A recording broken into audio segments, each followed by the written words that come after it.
All right, welcome back, everybody. We have an update on a story we brought you back in 2016 about juvenile diabetes. Yes, and the amazing teen in West Hartford who has the disease and has just received a very special honor. Melissa Cole has the story. Take a look. We first met Annabelle Doyle of West Hartford 7 years ago, sharing what it's like living with type 1 diabetes. What does it feel like when your blood sugar feels low? You feel shaky.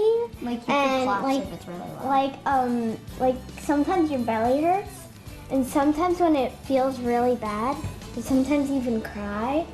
Annabelle was diagnosed at 4 years old. Now, a teenager, she's using her voice to spread awareness about this disease and was recently honored with a new title.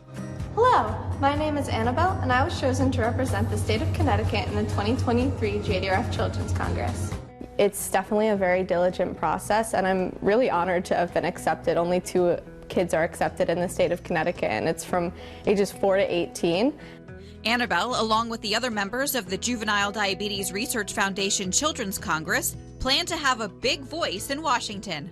In America, just the prices of insulin have gotten extremely high, and in comparison to other countries, it's just outrageous. And so the main focus of the JDRF Children's Congress is trying to advocate for lowering those prices and making it more affordable and accessible to people who really need it.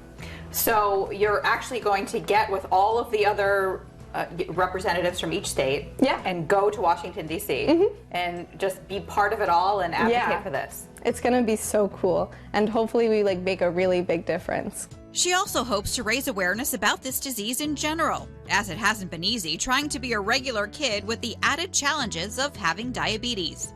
On top of just working through schoolwork and getting extracurriculars done and picking out colleges, I'm also having to deal with low blood sugars every now and then, waking up with a high blood sugar and having to get that down in the morning, and it can definitely be a lot and can be pretty stressful, and it's kind of constantly in the back of my mind that there's this insulin pump on my arm, or sometimes I'll be in class and it'll just start beeping.